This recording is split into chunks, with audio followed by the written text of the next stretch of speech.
Welcome back to Daily Dose of Devotional. Today, we'll be staying in the Old Testament following the Israelites again shortly after crossing the Red Sea. We'll be in Exodus chapter 32. The Israelites, having been miraculously delivered from slavery in Egypt and led by Moses to the foot of Mount Sinai, found themselves in a pivotal moment of their journey, a moment that would reveal the challenges of their faith and the consequences of straying from God's commands. Moses had ascended the mountain to commune with God, leaving the people in the care of his brother Aaron. As the days passed and Moses' return was delayed, anxiety and impatience began to grip the Israelites. They longed for a tangible God, one they could see and touch, to lead them. In their restlessness and doubt, the people turned to Aaron, demanding that he create a God to lead them. Aaron, perhaps succumbing to pressure, collected the gold jewelry from the Israelites and fashioned it into a molten calf, an idol reminiscent of the Egyptian gods they had left behind.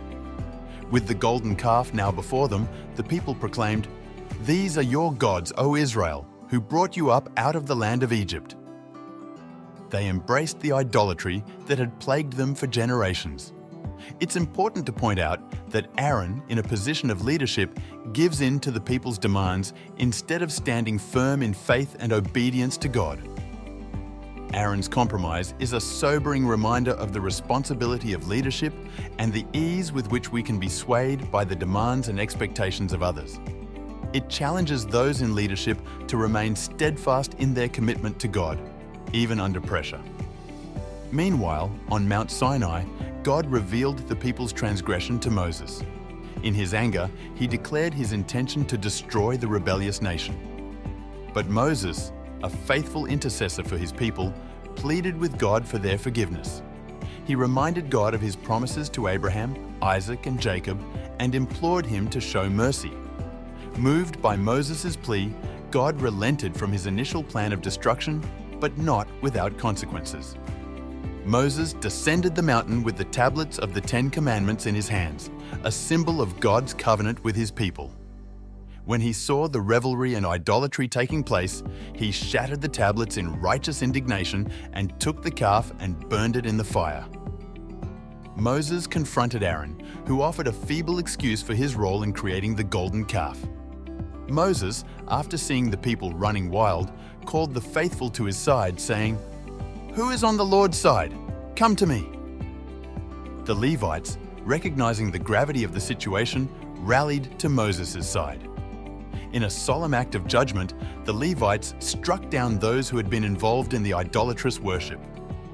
God's punishment was severe, yet his mercy prevailed through Moses' intercession. In the aftermath of this incident, the Israelites repented, and Moses interceded on their behalf once more. God forgave his people and renewed the covenant, instructing Moses to carve new tablets of the 10 Commandments. The journey continued, marked by lessons of faith, repentance, and the enduring mercy of God. The story of the golden calf is a powerful lesson about the dangers of idolatry, impatience, and the responsibility of leadership.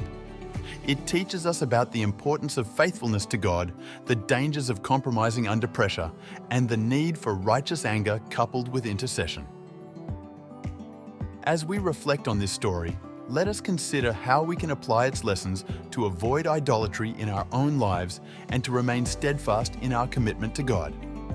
Thank you for joining me for today's devotional. If you found this video meaningful, don't forget to like, subscribe, and hit that notification bell. Until tomorrow, take care and God bless.